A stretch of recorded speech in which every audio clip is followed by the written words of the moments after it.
This story comes from David, who once worked as a maintenance man at a rundown hotel that hid more secrets than its crumbling walls suggested. The hotel was a relic from the 1960s, a towering building that had once been considered luxurious but now stood half-empty most of the year. David's job was to fix leaks, check locks, and occasionally repaint hallways. He thought it would be easy money, but he quickly learned that the hotel had a strange, lingering energy at night. Some rooms gave him chills before he even unlocked the doors. On his second week, his manager asked him to inspect a locked supply closet on the 12th floor. "We don't use it anymore," the manager explained, "but some guests say they hear noises near it. Just check it out, make sure nothing's living in the walls." David thought it was ridiculous but agreed. The 12th floor was deserted, the carpet damp from years of leaking pipes, and the buzzing fluorescent lights flickered above him. When he reached the door, he immediately noticed the old-fashioned keyhole under the tarnished knob. The manager hadn't given him a key. Out of habit, David crouched and looked inside, expecting to see shelves or brooms. Instead, he saw a dimly lit room, much larger than he thought a closet could be. There was a long table in the center and several chairs lined up around it. He blinked, confused, because he was sure there couldn't be that much space inside. As he leaned closer, his heart froze. Around the table sat people. At least they looked like people. Their faces were pale and expressionless, their eyes unfocused, and none of them moved. They sat perfectly still, as if waiting for something to begin. David jerked back from the keyhole, breath caught in his throat. The hallway around him was silent except for the hum of the light. He told himself it had to be a trick of his imagination, but curiosity ate at him. Later that night, when his shift was almost over, he climbed back up to the 12th floor with a flashlight. Kneeling again at the keyhole, he peered in. The figures were still there, still seated at the table, unchanged. Only this time, one of them was turned slightly toward the door, head tilted at an unnatural angle. David stumbled back and nearly dropped his flashlight. He locked the door to the stairwell and hurried downstairs, refusing to look back. He told no one what he'd seen. The following evening, as he made his rounds, a guest stopped him in the lobby. She asked nervously if the hotel was hosting a party upstairs, because she could hear faint voices, laughter, and the sound of glasses clinking. David forced a polite smile and told her it must have been noise carrying from the bar, but his stomach twisted. There hadn't been anyone booked on the 12th floor for months. Against his better judgment, David checked the door again later that night. This time, when he peered through, the table was empty. The chairs were pushed back as though everyone had just left. He searched the hallway, shining his flashlight into every corner, but it was silent and still. Trying to shake it off, he locked the door and told himself to stop looking through the damn keyhole. But he didn't stop. On his final night working there, something compelled him back to the 12th floor. He swore to himself he'd look one last time, and then never again. Slowly, he bent down and pressed his eye against the hole. The room was no longer dim. It was bright, like someone had lit every lamp inside. And this time, the figures weren't seated at the table. They were standing, all of them. Their pale faces were pressed close to the door, crowded together, their lifeless eyes fixed on him through the hole. Dozens of them. David fell backward so fast he cracked his head against the wall. The sound of laughter erupted from the other side of the door, low, muffled, and impossibly close. He scrambled down the hallway, down the stairs, and out of the hotel without finishing his shift. He never went back. When he called to quit the next day, his manager didn't sound surprised. In fact, he almost sounded resigned. "It happens to everyone eventually," was all he said before hanging up the phone. David swears that when he closes his eyes at night, he still hears that muffled laughter. And sometimes he dreams of a keyhole he knows he should never look through again. This story was sent in by Melissa, who spent one unsettling summer in her aunt's countryside home. Melissa's aunt had recently inherited the house after her grandparents passed, and she invited Melissa to stay for a few weeks while she handled paperwork and repairs. The house was old, sitting on a large plot of land with no close neighbors. During the day, it was peaceful. The sound of cicadas buzzing in the trees, sunlight drifting through lace curtains. But at night, the place carried a heavy silence that made Melissa feel uneasy. The upstairs had 3 bedrooms. Melissa chose the one at the end of the hallway, but directly across from her room was a locked door. When she asked her aunt about it, her aunt gave a strange shrug. "It's always been locked. I don't have a key. Probably just storage," she said, brushing it off.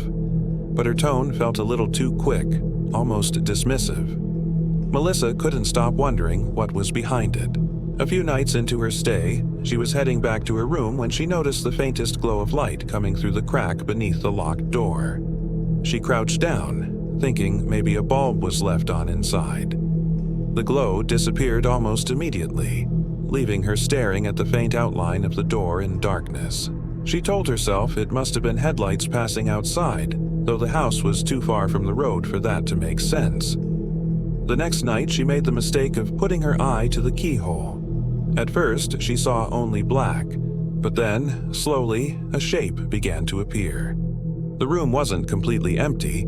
She could make out what looked like a crib, old and broken, sitting in the corner. And something else. A rocking chair, faintly swaying, though she couldn't hear a sound. Melissa pulled back quickly, unsettled, and forced herself to bed. Sleep was restless. At some point in the night, she woke to a faint creaking noise. It was steady, rhythmic, like the sound of a chair rocking back and forth. She froze, listening. The sound seemed to come from the other side of the wall, where the locked room was. She covered her head with the blanket and tried to convince herself it was just her imagination. The following day, she decided to bring it up again. "Are you sure there's nothing in that room?" she asked her aunt. Her aunt stiffened, then quickly changed the subject, asking Melissa if she wanted to help bake later. Melissa dropped it, but the thought gnawed at her all day. That night, she couldn't resist one more look. Kneeling by the door, she pressed her eye to the keyhole. At first, she saw the same dark shapes as before, but then something moved across her vision, slow and deliberate. A pale hand, thin and frail, reached into view and rested on the edge of the crib. Melissa's breath caught in her throat. She backed away in silence, heart racing, and locked herself in her room. The noises came again that night. The slow creak of a rocking chair, the faint sound of something shifting across the floor. But this time, there was something new. A lullaby. Soft, broken humming, coming muffled through the wall. Melissa covered her ears and curled into a ball, too terrified to move. On her final night before leaving, she couldn't resist one last look. Her pulse pounded as she bent down to the keyhole. This time, she didn't see the crib. She didn't see the rocking chair. She saw a face pressed against the door, but it wasn't watching her through the hole. The skin was stretched too close, the eye sockets empty and dark, as if the face itself had been pressed flat against the wood from the inside. Melissa screamed and stumbled back, slamming her door shut. She didn't sleep at all that night. When morning came, she grabbed her things and told her aunt she needed to leave early. Her aunt didn't argue. She only nodded, eyes down, as if she already knew. Weeks later, Melissa called to check in. She worked up the nerve to ask again about the locked door. Her aunt sighed and whispered, "That room was for your uncle. He died as a baby. My parents never unlocked it again." Melissa hung up quickly, but she hasn't returned to that house since. And even now, she swears she still hears that broken lullaby in her dreams. This story comes from Samantha, who learned the hard way that sometimes curiosity is the most dangerous thing you can have. Samantha was renting a small studio apartment in an older building downtown. It was cheap, and the landlord warned her the place had quirks: creaky floors, thin walls, and locks that weren't as sturdy as modern ones. But it was all she could afford, so she signed the lease. A week after moving in, Samantha noticed something strange about the door leading to the storage closet in the hallway outside her unit. The closet was always locked with a heavy padlock, and the landlord had told her not to worry about it. It was for maintenance supplies. One night, while taking her trash out, she passed the closet and froze. She heard faint breathing from inside. At first, she brushed it off as her imagination.